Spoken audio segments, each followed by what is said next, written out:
Hello everyone and welcome to instant biology by doctor Neelabh. मैं फिर से आ गया हूँ आपके बीच में एक बहुत इंपॉर्टेंट इन्फॉर्मेशन के साथ। आप में से जो लोग एम्स न्यू दिल्ली से अपनी पीएचडी करना चाहते हैं, आपके लिए एक बहुत बहुत इंपॉर्टेंट इन्फॉर्मेशन है। तो इस वीडियो को लास्ट तक ज़रूर देखिएगा। ये वीडियो थोड़ा सा लंबा हो सकता है क्योंकि आपको पता ही होगा कि एम्स में बहुत सारे डिपार्टमेंट्स हैं और बहुत सारे डिपार्टमेंट्स में आप लोगों की एलिजिबिलिटी है, यानी कि लाइफ साइंस या बायोटेक्नोलॉजी के स्टूडेंट्स की एलिजिबिलिटी कई सारे डिपार्टमेंट्स में है। और कई सारे डिपार्टमेंट्स ऐसे भी हैं जो कि विदाउट फेलोशिप वाले स्टूडेंट्स को भी पीएचडी करवा रहे हैं। तो ये एक बहुत इंपॉर्टेंट बात है। आजकल आप देखते ही होंगे कि कई सारे इंस्टीट्यूट्स जो हैं वो विदाउट फेलोशिप स्टूडेंट्स को कंसिडर नहीं करते। बट एम्स न्यू दिल्ली में जो अब की बार का नोटिफिकेशन जब रोचर आया हुआ है, उसमें ऐसे बहुत सारे डिपार्टमेंट्स देखने को मिल रहे हैं जहाँ पे मल्टीपल प्रोजेक्ट्स चल रहे हैं और उसके अंडर में स्टूडेंट्स अप्लाई कर सकते हैं और विदाउट फेलोशिप भी अप्लाई कर सकते हैं और उनको प्रोजेक्ट के थ्रू फेलोशिप दी जाएगी। तो ये एक बहुत बेहतरीन एक अनाउंसमेंट हुआ। तो जैसा कि मैंने बताया कि वीडियो शुरू करने से पहले आपसे एक हम्बल रिक्वेस्ट है कि अगर आपको चैनल पे दिया जाने वाला कंटेंट पसंद आता है तो इस वीडियो को ज़रूर लाइक करिएगा, चैनल को ज़रूर सब्सक्राइब कर दीजिएगा। आपका सब्सक्रिप्शन ही मेरा मोटिवेशन है और इसी मोटिवेशन के साथ मैं आपके लिए और बेहतर कंटेंट हर रोज़ लेकर के आने का प्रयास करता हूँ। तो चलिए वीडियो शुरू करते हैं। सबसे पहले तो आप ये लिंक देख लीजिए। ये लिंक डिस्क्रिप्शन सेक्शन में भी दे दूँगा ताकि आप डायरेक्टली यहाँ पे आ सकें। अपार्ट फ्रॉम दैट इसका इन्फॉर्मेशन ब्रोचर भी है। इन्फॉर्मेशन ब्रोचर मैं अपने टेलीग्राम ग्रुप के ऊपर पोस्ट कर दूंगा। टेलीग्राम ग्रुप का लिंक भी डिस्क्रिप्शन सेक्शन में दिया हुआ है, तो आप टेलीग्राम ग्रुप ज़रूर ज्वाइन कर लें। उसमें मैंने फुल्ली एनोटेटेड जो इसका इन्फॉर्मेशन ब्रोचर है वो पोस्ट करने जा रहा हूँ। तो चलिए वीडियो शुरू करते हैं। सबसे पहले तो आप इंपॉर्टेंट अनाउंसमेंट्स वाला सेक्शन देखिए और इसमें आप देख सकते हैं, थोड़ा सा आप नीचे आएंगे तो आप देख सकते हैं यहाँ पे online registration for AIIMS PhD programme July 2024 session has been started. अब जैसे आप इस पे क्लिक करेंगे आप एक नए पेज के ऊपर रिडायरेक्ट हो जाएंगे जो कि लॉगिन पेज है, जहां से आपको फॉर्म फिल करना या रजिस्ट्रेशन या लॉगिन का प्रोसेस शुरू करना है। अब मैं आपको ज़रूर बोलूँगा कि लॉगिन करने से पहले आप यहाँ का प्रॉस्पेक्टस ज़रूर पढ़ लें, क्योंकि ऐसी बहुत सारे डिपार्टमेंट्स हैं जहाँ पे आपकी एलिजिबिलिटी है और हो सकता है जो डिपार्टमेंट आप चाहते हो वहाँ से ज़्यादा चांस आपके सिलेक्शन का किसी और डिपार्टमेंट में हो। तो आप ये इन्फॉर्मेशन ब्रोचर के बारे में जितनी डिटेल मैं बताने वाला हूँ वो ज़रूर देख लें के बाद ही आप फॉर्म फिल करने जाइएगा। और कोई भी जो स्टूडेंट होगा वो मैक्सिमम 3 ही डिपार्टमेंट में अप्लाई कर सकता है। इसीलिए ये और इम्पॉर्टेंट बन जाता है कि आप ये इन्फॉर्मेशन ब्रोचर को ठीक से पढ़ें। तो अब जैसे ही आप नीचे जनरल लिंक्स देख सकते हैं लेफ्ट हैंड साइड पे, इसमें होम का ऑप्शन है, नोटिफिकेशन का है, एडवर्टाइजमेंट का है और प्रॉस्पेक्टस का ऑप्शन है। जैसे आप प्रॉस्पेक्टस के ऊपर क्लिक करेंगे एक पीडीएफ आपके सामने आ जाएगा और वो पीडीएफ मैं ऑलरेडी डाउनलोड कर चुका हूँ। तो चलिए जल्दी से इस पीडीएफ को देख लीजिए। तो आप देख सकते हैं all India institute of medical sciences और ये जो प्रॉस्पेक्टस है वो जुलाई 2024 सेशन के लिए है।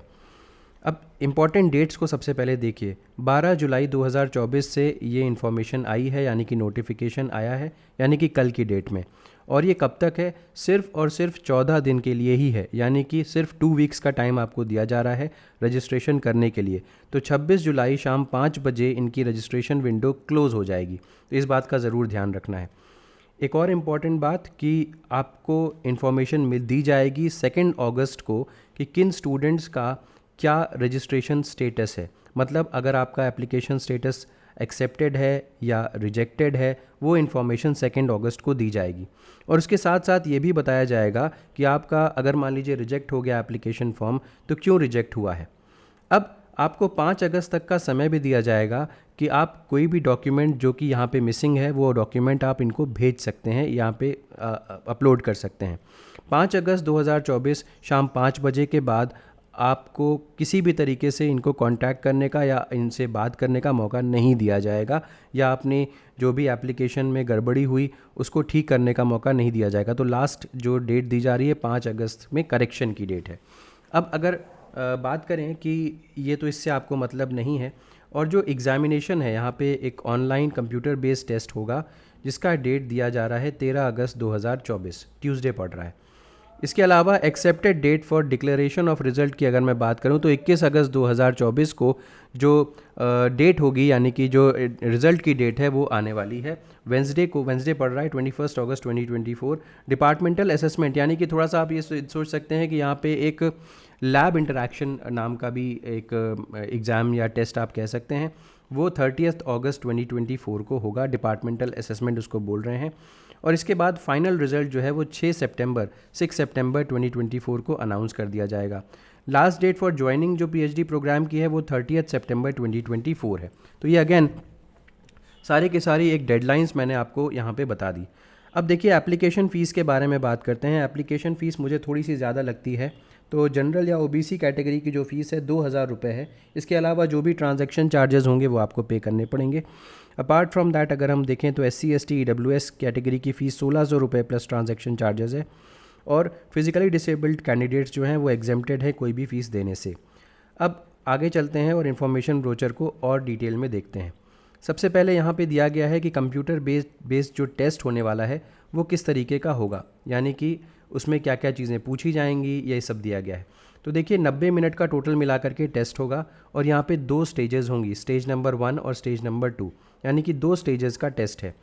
और ये 13 अगस्त 2024 को होगा। बहुत सारे स्टूडेंट्स पूछते हैं कि सेंटर ऑफ एग्जामिनेशन क्या होगा। याद रखिए सिर्फ और सिर्फ Delhi NCR he centre of examination है। इसके अलावा कोई और सिटी, कोई और स्टेट में कोई सेंटर नहीं होगा। नंबर ऑफ़ शिफ्ट्स, एक ही शिफ्ट में एग्जामिनेशन होगा और 1.5 घंटे का होगा, सुबह 10 बजे से लेकर के 11:30 बजे तक। लैंग्वेज ऑफ पेपर सिर्फ और सिर्फ इंग्लिश का होगा, हिंदी में पेपर नहीं बनेगा। टाइप ऑफ एग्जामिनेशन देखें तो ऑब्जेक्टिव टाइप क्वेश्चंस होंगे। जैसा कि मैंने बताया 2 स्टेजेस का यहाँ पे पेपर होगा, स्टेज नंबर 1 और स्टेज नंबर 2। ये दोनों पेपर एक ही साथ होंगे, ऐसा नहीं है कि पहले स्टेज नंबर 1 दिया उसके बाद स्टेज नंबर 2 दिया, ऐसा कुछ भी नहीं है। दोनों मिला करके कुल मिला के क्वेश्चंस की संख्या 70 है, 70 क्वेश्चंस होंगे। और अब देखें ये सारे के सारे क्वेश्चंस जो हैं वो MCQ बेस्ड है। अब आपको जानकारी होगी ही कि एम्स जो है वो एक मेडिकल इंस्टीट्यूट है, तो मेडिकल कैटेगरी के स्टूडेंट्स और नॉन मेडिकल कैटेगरी के स्टूडेंट्स दोनों यहाँ पे अप्लाई करते हैं। तो अगर आप देखें, क्योंकि हम लोग नॉन मेडिकल कैंडिडेट्स की कैटेगरी में आएंगे, क्योंकि मेडिकल में MBBS, डेंटल वगैरह या नर्सिंग कैटेगरी के स्टूडेंट्स होते हैं। नॉन मेडिकल कैटेगरी के स्टूडेंट्स को एप्टीट्यूड से रिलेटेड क्वेश्चंस 30 सॉल्व करने होंगे और सब्जेक्ट रिलेटेड क्वेश्चंस 40 होंगे। वहीं अगर हम इसमें देखें जो मेडिकल, डेंटल, नर्सिंग कैटेगरी के कैंडिडेट्स हैं, वहाँ पर भी सेम तरीके की मार्किंग स्कीम दी गई है। अब मार्किंग स्कीम के ऊपर आते हैं। सेम तरीके के मतलब पैटर्न दिया गया है। मार्किंग स्कीम के ऊपर आते हैं। करेक्ट क्वेश्चन पे आपको 1 मार्क्स दिया जाएगा और अगर आपने गलत क्वेश्चन किया तो 1/3 नेगेटिव हो जाएगा। इसके अलावा मेथड ऑफ कट ऑफ के बारे में बात करते हैं। तो जैसा कि मैंने बताया कि स्टेज 1 और स्टेज 2 दो यहाँ पे स्टेजेस हैं। At least 35 marks in stage 1 and stage 2 combined आपको लेकर के आने पड़ेंगे to be eligible for stage 3। यानी कि स्टेज 3 में आपको तभी कंसिडर किया जाएगा जब आपके 35 नंबर होंगे स्टेज 1 और स्टेज 2 को मिला करके। इसके अलावा कुछ स्पेशल वेटेज की भी बात यहाँ पे की गई है, जिसके बारे में हम अभी आगे बात करेंगे।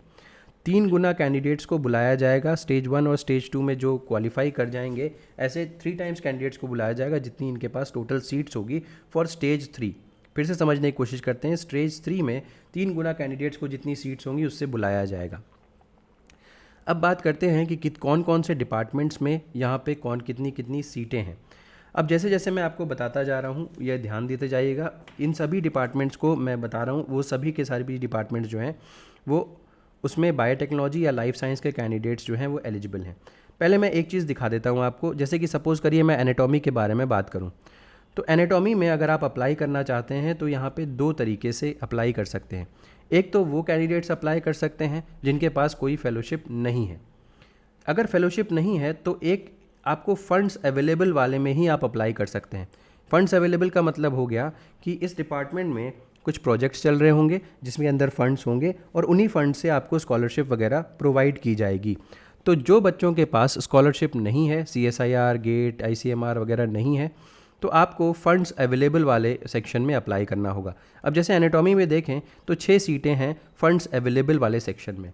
वहीं यहाँ पे अगर हम देखें तो ओन गवर्नमेंट फेलोशिप, यानी कि ये वाला सेक्शन वो है जिसके अंदर वही बच्चे अप्लाई कर सकते हैं जिनके पास खुद की फेलोशिप होगी, जैसे CSIR वगैरह क्वालिफाइड होगा।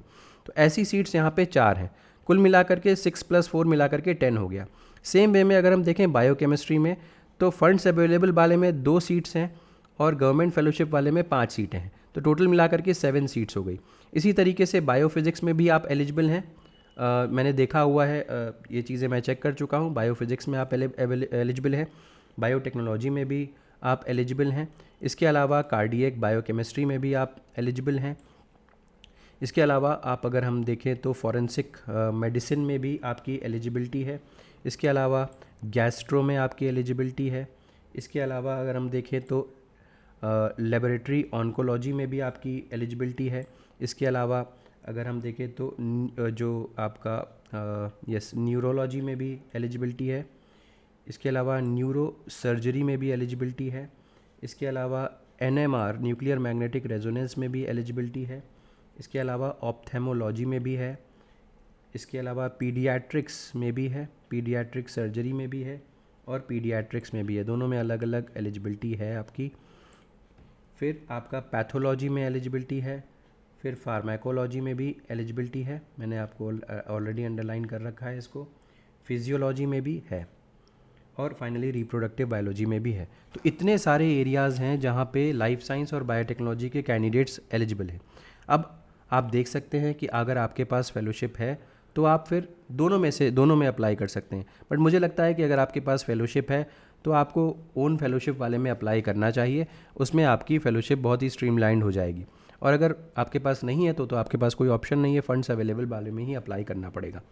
अब डिपेंड करता है, आप देख सकते हैं क्योंकि 3 ही सब्जेक्ट्स में या 3 ही डिपार्टमेंट्स में आप अप्लाई कर सकते हैं, तो इसीलिए आपको सीट्स वगैरह, अपना इंटरेस्ट और बहुत सारे ऐसे पैरामीटर्स हैं जिनको आप देख करके ही आप ये देखें कि आप किस में अप्लाई करें। अब आगे बढ़ते हैं और यहाँ पे देखिए हर एक डिपार्टमेंट की अलग अलग एलिजिबिलिटी क्राइटेरिया दे रखी है। अब जैसे मैं एनाटॉमी की बात करता हूँ, मैंने आपको पहले ही बताया था कि फंड्स अवेलेबल वाले में 6 सीट्स हैं एनाटॉमी में और अदर फेलोशिप में 4 सीट्स हैं। तो अब देखिए फंड्स अवेलेबल में मैंने बताया भी था कि ये कोड नंबर 1 है FA1। अब यहाँ पे कोई ना कोई प्रोजेक्ट चल रहा होगा, तो प्रोजेक्ट का टाइटल देखिए यहाँ पे ये दिया हुआ है। इस प्रोजेक्ट के ही उसमें आपको अप्लाई करना होगा और इस प्रोजेक्ट में अप्लाई करने के लिए जो एलिजिबिलिटी क्राइटेरिया है वो यहाँ पे दिया हुआ है। इसी तरीके से फंड्स अवेलेबल 2 वाले में ये आपका प्रोजेक्ट है और ये एलिजिबिलिटी क्राइटेरिया है, नंबर ऑफ़ सीट्स यहाँ पे दी हुई है। उम्मीद है कि आप समझ पाए होंगे कि क्या मैं कहने की कोशिश कर रहा हूँ। एक और एग्जाम्पल के थ्रू समझते हैं। जैसे अगर हम देखें कि बायोटेक्नोलॉजी में, अब देखिए बायोटेक्नोलॉजी में आपकी फंड्स अवेलेबल की एक भी सीट नहीं है, 0 सीट है और अदर फेलोशिप की 3 सीटें हैं। अब देख सकते हैं आप कि अदर फेलोशिप यहाँ पे OF1 दिया हुआ है। अप्लाई करने के लिए यहाँ पे एलिजिबिलिटी क्राइटेरिया ये दिया हुआ है। जो आपका जिस प्रोजेक्ट पे या जिस चीज़ पे काम करना होगा वो ये चीज़ है, ये आपको पूरी डिटेल दे रखी है। बट यहाँ पे अगेन अदर फेलोशिप वाले ही स्टूडेंट्स अप्लाई कर सकते हैं, फिर फंड्स अवेलेबल वाले नहीं कर सकते। अगर हम इसी को एक और एग्जांपल देख लें तो आप देख सकते हैं जैसे कि बायोकेमिस्ट्री है। बायोकेमिस्ट्री में फ़ंड्स अवेलेबल में जो है वो 2 सीट्स थी। अब इसमें यहाँ पे इतने सारे जो हैं वो अप्लाई कर सकते हैं। कहीं कहीं पे आप ये भी देख सकते हैं कि रिक्वायरमेंट मांगी गई है कि आपके पास कम से कम नेट LS वगैरह होना चाहिए या गेट वगैरह होना चाहिए, तो वो आप देख सकते हैं कि क्या रिक्वायरमेंट पर्टिकुलर मांगी गई है। ठीक, तो इस तरीके से आप इसको स्टडी कर सकते हैं। मैं प्रॉस्पेक्टस जो है वो भेज दूंगा अपने टेलीग्राम ग्रुप के ऊपर, वहाँ से आप इसको डाउनलोड कर सकते हैं और स्टडी कर सकते हैं। तो अब ये सारे के सारे हर एक डिपार्टमेंट की जितनी सीट्स हैं वो सब यहाँ पे एक्सप्लेन की गई हैं कि कहाँ पे अदर फेलोशिप अवेलेबल है, कहाँ पे फंड्स अवेलेबल है, कितनी सीट्स हैं, क्या एलिजिबिलिटी क्राइटेरिया है, वो सब दिया हुआ है। अब देखिए जैसा कि मैंने आपको बताया था यहाँ पे कि candidates will be eligible only for seats in the department they have applied for. 3 department के लिए आप अप्लाई कर सकते हैं, सिर्फ उन्हीं सीट्स के लिए आपको कंसिडर किया जाएगा। इसके अलावा जो आपकी मेरिट आएगी एग्जामिनेशन में, उसी के बेसिस पे आपको सीट्स अलॉट की जाएगी। देखिए अगर हम देखें कि ओन फेलोशिप वाले स्टूडेंट्स जो हैं वो ओन फेलोशिप के कैटेगरी में भी अप्लाई कर सकते हैं और फेलोशिप अवेलेबल की कैटेगरी में भी अप्लाई कर सकते हैं, जिसमें भी उनका इंटरेस्ट हो। कैंडिडेट्स जो विदाउट फेलोशिप हैं उनके पास कोई और ऑप्शन नहीं है, वो सिर्फ और सिर्फ फंड्स अवेलेबल या फेलोशिप अवेलेबल वाली कैटेगरी में ही अप्लाई कर सकते हैं। अब जनरल एलिजिबिलिटी क्राइटेरिया देख लें तो सबसे ऊपर ये मेडिकल वाले लोगों के लिए है और हमें देखना है नॉन मेडिकल के लिए। तो नॉन मेडिकल में आप देख सकते हैं MSc की डिग्री हो अदर देन MSc नर्सिंग। क्यों? क्योंकि MSc नर्सिंग वाले को ऊपर समझा रखा है। अब अगर आपके पास MSc डिग्री है अदर देन MSc नर्सिंग या MTech डिग्री है, BA MS है, BHMS है, तो आप अप्लाई कर सकते हैं। आपके पास 60% मार्क्स लास्ट एलिजिबिलिटी एग्जामिनेशन में होनी चाहिए। इसके अलावा कोई भी डिस्टेंट लर्निंग कोर्स के स्टूडेंट्स यहाँ पे अप्लाई नहीं कर सकते। अच्छा, एक चीज़ और बताना है, यहाँ पे कुछ स्पेशल वेटेज भी दी जाएगी नॉन मेडिकल कैंडिडेट्स को जिन्होंने joint CSIR, UGC net, ICMR, JRF, DBT, JRF, NBHM या इंस्पायर फेलोशिप को जिन्होंने क्वालिफाई कर रखा है। अब अगर आप चाहते हैं कि आपको स्पेशल वेटेज दिया जाए तो आप देख सकते हैं आपके पास ये सारी की सारी चीज़ें होनी चाहिए। पहली चीज़, जो नेशनल लेवल एग्जामिनेशन आपने क्वालिफाई किया है उसका जो रिज़ल्ट है वो डिक्लेयर होना चाहिए जुलाई 2022 से 26/7/2024 तक, जो लास्ट डेट है एप्लीकेशन की। इसके अलावा award of fellowship must be based on the result of the above listed national exams. इसके अलावा फेलोशिप जो है वो आपकी टेनेबल होनी चाहिए, यानी कि आप फेलोशिप को क्लेम कर सकें एम्स न्यू दिल्ली में। Further, the letter of award of fellowship must be uploaded with the application form. तो आपको एप्लीकेशन फॉर्म के साथ आपको ये जो सर्टिफिकेट होगा कि आपको फेलोशिप मिल सकती है, उसका लेटर आपको साथ ही साथ अपलोड भी करना होगा। अब eligibility for own fellowship seats के बारे में यहाँ पे दिया हुआ है, मैं ऑलरेडी आपको बता चुका हूँ। नेक्स्ट अगर हम देखें तो a candidate is allowed to submit application for only 3 speciality या डिपार्टमेंट्स। जैसा कि मैंने आपको बताया था, ये इंपॉर्टेंट बात थी। वापस आते हैं जनरल एलिजिबिलिटी, मैंने आपको ये सब क्लियर कर ही दिया और ठीक है, तो ये सारी बातें हो गई। बस मैं एक चीज़ और आपको दिखाना चाहता हूँ, यहाँ पे जब आप फॉर्म भरेंगे तो स्टेट कोड आपसे मांगेगा, तो स्टेट कोड जो है वो अपेंडिक्स 1 में यहाँ पे दिया हुआ है, इसको आप चेकआउट कर लीजिएगा। और एक चीज़ और मुझे दिखानी है यहाँ पे, जस्ट अ मोमेंट। यस, ये देखिए, ये आपकी फ़ीस है। मैंने पहले भी बता रखा है कि एम्स जो है वो बहुत ही लो फीस में आपको पढ़ने का मौका देता है। तो यहाँ पे आप देख सकते हैं कुल मिलाकर के, जैसे रजिस्ट्रेशन फ़ीस केवल 25 रुपये है, PhD की फ़ीस 720 रुपये है, लेबोरेटरी फ़ीस में PhD की 120 रुपये है, 3 साल का ड्यूरेशन है। अब देखिए, आप 720 रुपये में अगर आपको 3 साल पढ़ने का मौका मिल रहा है तो क्या ही बुरा है। हॉस्टल सिक्योरिटी सिर्फ 1000 रुपये है, कॉशन मनी सिर्फ 100 रुपये है, जिम खाना, इलेक्ट्रिसिटी, ये सब चीज़ें यहाँ पे दी गई हैं। आप इसको फ़ीस जो है वो डिटेल में देख सकते हैं बाद में। अब वापस आते हैं, अब देखिए यहाँ पे यूज़र मैनुअल दिया हुआ है। जब आप फॉर्म फिल करेंगे तो अपेंडिक्स नंबर 2 में एक एक चीज़ दी हुई है कि आपको फॉर्म फिल करते समय क्या क्या करना है, किस किस तरीके से करना है। तो हर इस चीज़ का फ़ोटोग्राफ लगा करके दिया हुआ है, तो इसमें कोई भी कन्फ्यूजन आपको नहीं होना चाहिए, ठीक है। तो हर एक स्टेप का फ़ोटोग्राफ लगा करके दिया हुआ है, तो आई डोंट थिंक कि यहाँ पे कोई कन्फ्यूजन आपको होगा। अब यहाँ पे आते हैं कि अगर आप मान लीजिए स्पॉन्सर्ड कैंडिडेट हैं तो यहाँ पे आपको ये सर्टिफिकेट लगाने होंगे। तो ये जो है 61st पेज पे अवेलेबल है। इसके बाद देखिए OBC कैटेगरी के लिए सर्टिफिकेट जो है वो अगेन 62nd पेज पे अवेलेबल है। SC ST कैंडिडेट्स के लिए ये 63rd पेज पे अवेलेबल है। सेम वे में अब ये इकोनॉमिकली वीकर सेक्शन के लिए यहाँ पे यानी कि 64th पेज पे अवेलेबल है। अगेन आपको कोई भी क्वेरी हो तो असिस्टेंट कंट्रोलर एग्ज़ाम से आप कांटेक्ट कर सकते हैं।